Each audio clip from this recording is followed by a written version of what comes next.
This is another great question, and I want to answer it from the perspective of different stakeholders. So let me start first with our teammates. Our teammates have done a beautiful job in answering the call to all of the changes that we've put in place in a very rapid-paced environment. If someone cannot comply or someone feels like there's going to be a conflict, we address it on a case-by-case basis. We have had situations where we have had our teammates be quarantined in their home because they had a spouse that traveled for work. This was before some of the travel restrictions were put into place, and so we asked those people to live apart for 14 days, and we have had several teammates comply.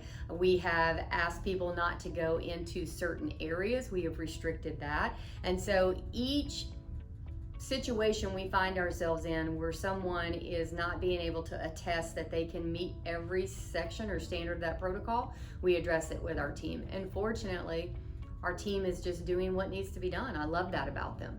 Let me answer it from a resident perspective. So in the beginning, as you all know, by now we were early adopters, and we did this before anyone official outside of us, our government officials had said we needed to restrict or refrain. And so we had some pushback because we have many independent living residents and just residents in general who thought, I'm grown, I can do what I need to do.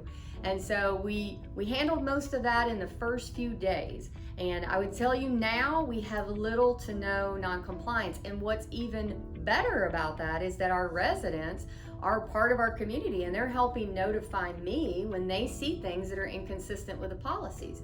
And so we do still have residents that go out for essential medical care, and they have a protocol for departure and then return, and they follow all of our same check-ins. We're checking their temperatures, things of that nature. If they've gone out for something that we felt was non-essential, we've quarantine them to their apartment for 14 days. So we've taken that step.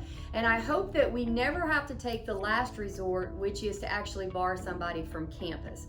I am prepared to make that decision if necessary, because my first and foremost job is the protection of the entire community. This includes our team and our residents. And so I cannot sacrifice the protection for many for the desires or the choices of one. But we do have a policy and protocol in place that would allow us to bar someone from returning to the campus if they disregarded our narrative, which is shelter in place, which is now consistent with Dallas and Dallas County. And then let me say this, families. We've had some non-compliance as it relates to families. And so our families, had been told that we restricted access and visitors. And yet I just got this week a call from a resident who was telling me that families were in Randall Park and they were hugging on their residents through the bars. They were passing them information or supplies without it going through our checkpoint. And so each one of those we take on a case-by-case basis. They're going to get a direct call from someone in our leadership asking them what has happened, why are they not complying, letting them know what the outcomes, because every choice has a natural consequence and an outcome, and we want to make sure that people are informed. And we also want to let them know that if they don't have the information they need, let us get it to you, but we can assure you that our residents do have the information. And I want to take this time to tell you, this is why we've been so committed to providing the content on our website, our daily talking points since March 12th, the videos that we're providing to you, our print materials that we're sending out by email. These are all attempts to let you know of the rapid changing protocols and processes that we have going on here at Fowler. Because you've heard me say this before, and you're going to hear me say it continuously. It takes all of us together to stop the spread. 22 days in, and we are still COVID free, thank you God.